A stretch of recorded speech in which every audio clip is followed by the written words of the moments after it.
Andrea Rodriguez is our project manager. Kiana Island is our QA specialist. Julie Rodriguez, marketing strategist, and me, Eddie Briseño, project champion. So we wanted to identify the problem right off the bat. Consumers want to compost, but they don't because it seems hard, and in their mind, it'll be messy, smelly, and just a general hassle. So they want the process of composting to be simple and easy. So our goal is to bridge the gap from where their knowledge is and where they think it should be. So who is the target market? We want to focus on young families who want to reduce their carbon footprint and have kids that are the type to ooh and ah at anything that's different or new to them. We also want to target progressives due to their lifestyles and early adoption rates. We want to focus on people who are making a steady income so they have a little bit of discretionary spending at their will. So let's take a look at some customer profiles, starting with the Parkers. This well-bonded family lives in the Sunset right here in SF. They go on bike rides on Saturday mornings to eat brunch at Java Beach Cafe. They use their Honda CR-V to go on frequent family vacations like camping trips. The children, Lauren and Sam, are still at that age where traditionally dirty things are still a very much large interest to them,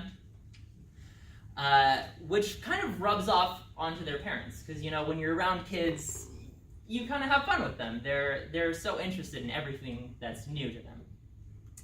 The parents, Luke and Emma, make a decent living and do everything they can to nurture their children's growth. Sarah Page, our progressive, on the other hand, lives in a 2-bed, 2-bath with her best friend from college. She lives a healthy lifestyle, cooking nutritious meals, participating in TRX classes every morning before work, and grocery shopping at Trader Joe's, Sprouts, Whole Foods. She's an active member in her community and supports farmers at her local farmers market whenever she gets the chance. She is compassionate, confident, social, and outgoing. She wants to make an impact in her personal and professional life by making conscious, healthy decisions. So this brings us to the question, how do we bring out their internal desire to compost?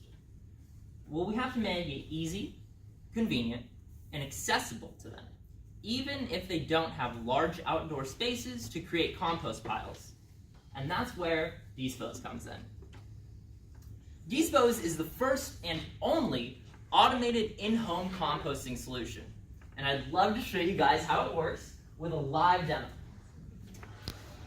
So, right here in the center, we have the viewing panel where worms would live, and you would input your compost. Just like a regular trash chute, you could just lift up the top or completely remove the planter box. And so we have some compost right in here. Hopefully you can see it. I'll take it to the judges. And so we would have the dial connected here. But right now we have this vibrating, and it's sifting right out all of the worm castings. These are actually worm castings from worms that we have at our partner Kiana Island's house.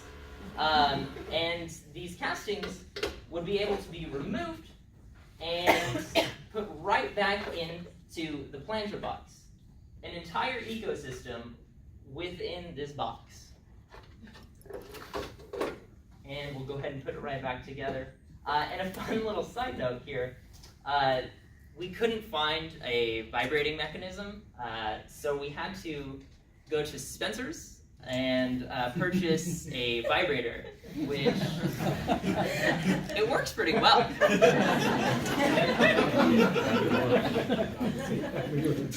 Innovation. Thank you. And so here we have a rendering of how it would look within the home. We would want to focus in on having it on the kitchen countertop.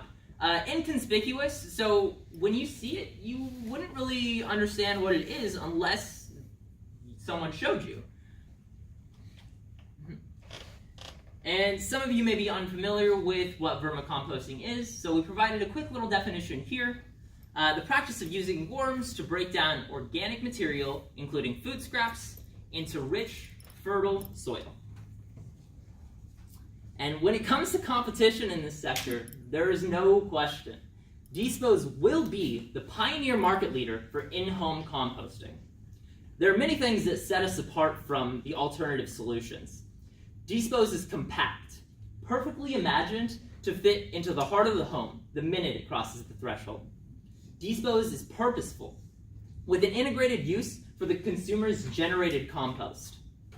DeSpose has automated sifting, something that was only possible in industrial facilities beforehand. DeSpose is beautifully designed because when you ask to be a part of someone's home, it should look like you belong. DeSpose has built-in observation window because nature's processes are marvelous, and it's not something we should look over. And lastly, DeSpose is multifunctional because it's more than just a compost disposal bin. It's an entire ecosystem designed to take in what was once waste to give it a new life. We've been lucky enough to have had very humble beginnings. This is our first demo at SF Hacks. We created a vibrating panel by attaching a nail with duct tape to a tiny DC motor that would hit that filter over and over again, just whacking it, and it was on springs, so it would bounce a little bit. We wanted to show the proof of concept, and the judges loved it. We just didn't have enough to it at the time because we hand-built that box there, and it didn't serve much purpose, but that's typically how it goes. And I don't want to brag, but we do already have our own domain, DeSpose.com. Too bad it's not the turn of the century, or else we'd be valued at $1 million already. DeSpose will be available for purchase online through the company's website and shipped direct to consumer. Traffic will be driven to the site through paid channels on various platforms, Google, Instagram, Facebook, as well as organic traffic via an educational blog. And social media partnerships would be vital to build a dedicated audience. Finally, we've reached everyone's favorite part, spreadsheets and numbers. This is a forecasted annual sales post-launch. We believe the key takeaways here are the expected unit sales and unit sales at break-even, as well as the variable costs here. And I know you're thinking that the cost per unit up there seems quite high, but we do expect extremely fast cost reduction advancements leading up to and following first production run. The beauty of the business is how small the startup cost is. Once the customer development roadmap is paved out, DeSpose is primed to scale quickly and efficiently, especially if large beneficial partnerships are created. We plan to launch right here in San Francisco to ensure that the product and the services surrounding it are tested and iterated upon to build customer trust in the quality of our product. To give you a sense of how many customers we have in this geographic market, there are about 900,000 individuals in SF City. There are 36,000 that have children under 18 in the household, and bring in a household income of more than $70,000 a year. The key assumptions that we're making right down here are that we can make 20% of those households aware of DeSpose, and 15% of that 20% would be willing to try the product, which brings us down to here.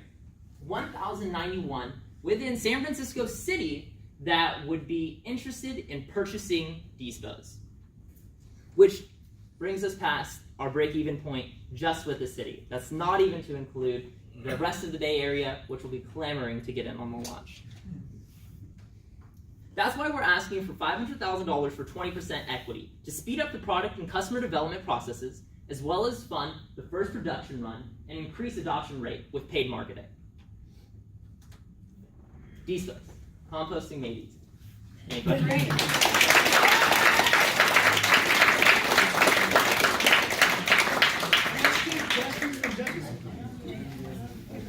What are the launch products? What can I put in there? Okay, let's listen to the judges' questions, please. are some of the allowed products? What can I can I put spiders in there? Can I put roaches in there? What? You definitely don't want to put anything that would feed on the worms. The main things that you would want to focus on is having a good mix of browns to greens. So that's like paper waste. You want to get some eggshells in there every once in a while. And I know this kind of sounds like, oh, I have to know exactly what to put in the product. That's why we would include some educational materials when we ship the product, as well as auxiliary items to get the customer started, such as soil, worms, a shovel to make sure they don't get their hands dirty, and batteries for the vibrator. And it wouldn't smell, right? Oh, it would not smell.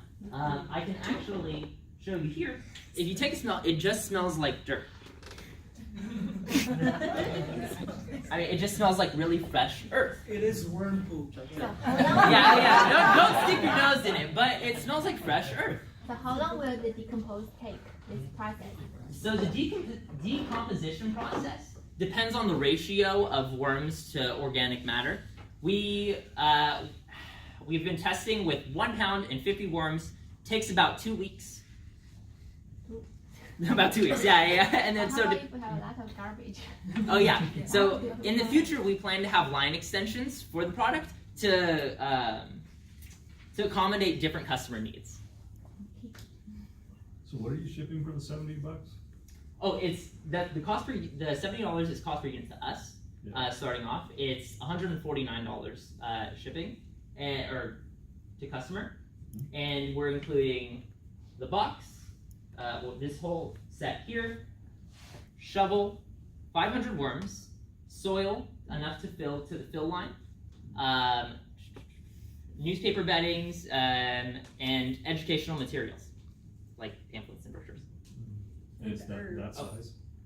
No, this would be about a scale model. We'd make it a little bigger. We would possibly want to ship this size for people who want this size. So will food waste be part of the material which can be put in? No, we wouldn't provide the food waste. They would, Okay. like eat an apple and just throw it. Okay. Yeah.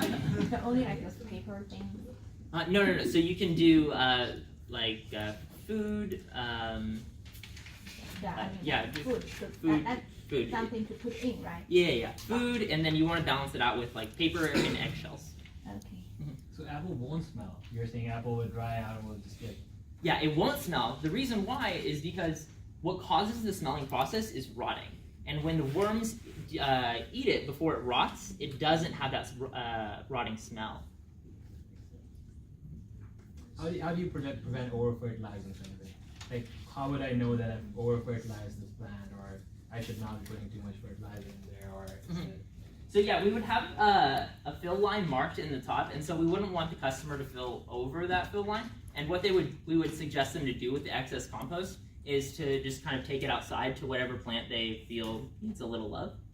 So you're just basically looking at the level of how much it should be put, because sometimes there's a different composition of what kind of plant it is. Because I have like 15 plants that I take care of at home, and everyone has a different requirement of what kind of water, like the amount of temperature of the water, and the fertilizer in there. And sometimes I over-fertilize the plants and they die because of that. We definitely want to prevent that with the educational blog. We would try to direct customers to check out whatever plants they have on our blog, so they can make sure they have the right care for it.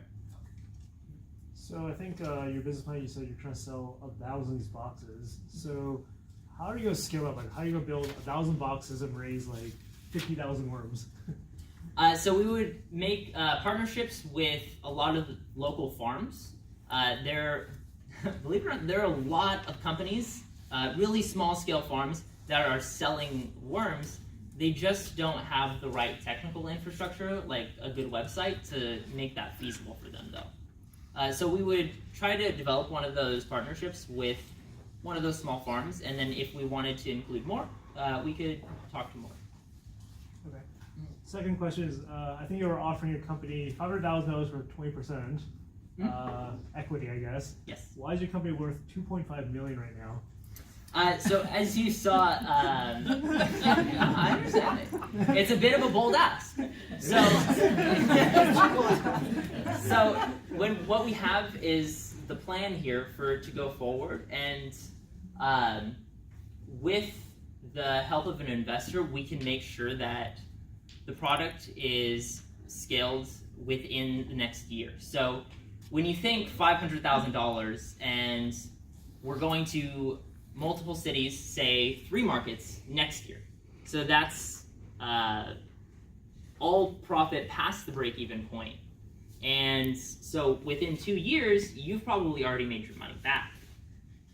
Because if we have that many markets, we should be at 1 million in profit. So why do you think the timing is right for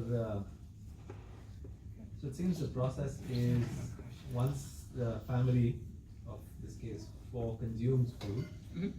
some of it rather than going to the trash, they will drop it, they'll pull a drawer, they'll drop it and close it. Right? So it's a new ritual for the family, they've got to decide, eggs, drop it, paper, drop it. What's your sense of timing? Why do you think the timing is right for a new routine in the lives of people in San Francisco to do that? For what payoff? What do they get out of the vermicomposting? Yeah, so if we take a look back at the Parker family, the kids are really interested in watching their worms grow day to day. Even my partner here, Kiana, has gotten kind of attached to her worms because after a while they become sort of adorable and they're part of your home. I know for some people it's like, oh, worms, but we believe that after a while people will start to see, oh, they're just part of our earth and we should really respect that. And I think we believe there's a growing movement with that, and we have survey data to back it up. Any insights from interviews about why they would want to produce fertilizer? Is it the attraction of watching the decomposition process? Is the attraction of kind of cycling it back onto and seeing the flowers bloom?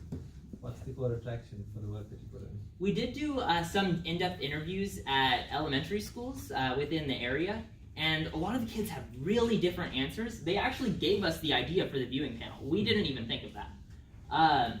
But for different people, it's different things. So say for Sasha, it's the proud feeling of knowing that she's putting something back into the environment and not creating more waste. She's making a conscious decision to help the planet.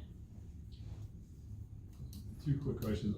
What IP do you foresee having on the product besides your URL? Yes. And also, do you have any ideas for recurring revenue?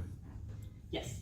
So the IP, we plan to file a patent on automated sifting in-home composting, which is pretty broad, and there's no patents on it. We've already done the patent research, and they're all non-automated. There's no moving parts within them. So the sifting is the sifting is the IP we have, yeah. And then, what was your second question? recurring revenue ideas? Yes, recurring revenue. So if people were to, say, mistreat their worms or let them die, we could resell worms. And also other products like hand shovels or anything we include in the product, as well as seeds. If you want to plant new plants, you can buy seeds from us.